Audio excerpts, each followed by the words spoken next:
Two flew over Lake County this afternoon to see the damage. Take a look at this. This is a baseball field here, looking more like a giant swimming pool. We've been getting a firsthand look at damage across Lake County from Chopper 2. Our team coverage continues on the ground as well with WESH 2's David Jones live in Mount Dora, where one of the main roads there washed out overnight. David, we just heard that update from city leaders, and this is going to be a long-term recovery.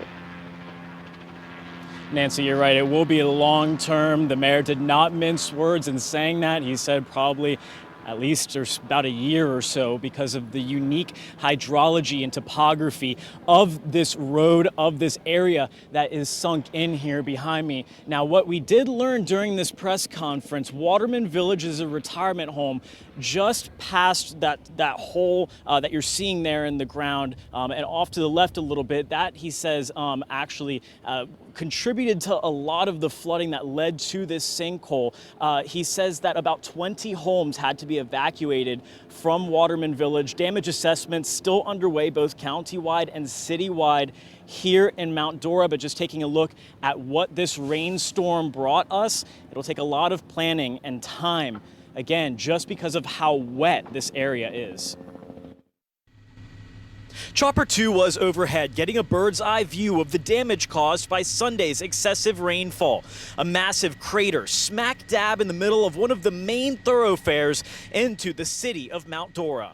I stepped out of my backyard and I thought that the wind was rushing through the trees, and yet they weren't moving. Area residents described the tense moments as a wall of water rushed by, leaving a huge hole in the center of Donnelly.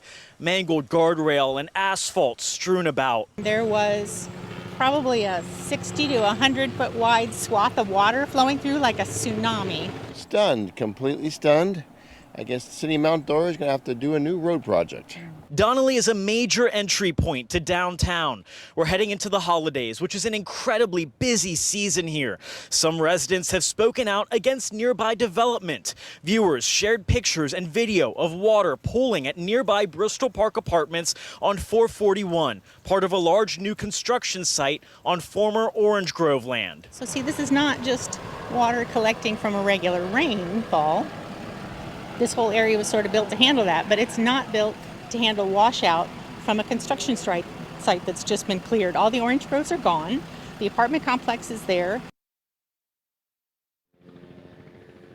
And again, the mayor's saying those damage assessments are still underway, but he wanted to emphasize just how bad the flooding was up at Waterman Village and how it may have contributed here. But again, he still says it's too early to tell exactly why this washed out, but just the massive amounts of rain that we had here in Mount Dora across Lake County cannot be understated. Mount Dora is still under a citywide boil water advisory here. They have been, that came into effect very late last night. The mayor's saying those typically take about 48 hours to clear the lab testing. We'll have more at 5 o'clock, but for now, covering Lake County live in Mount Dora, David Jones, WESH 2 News.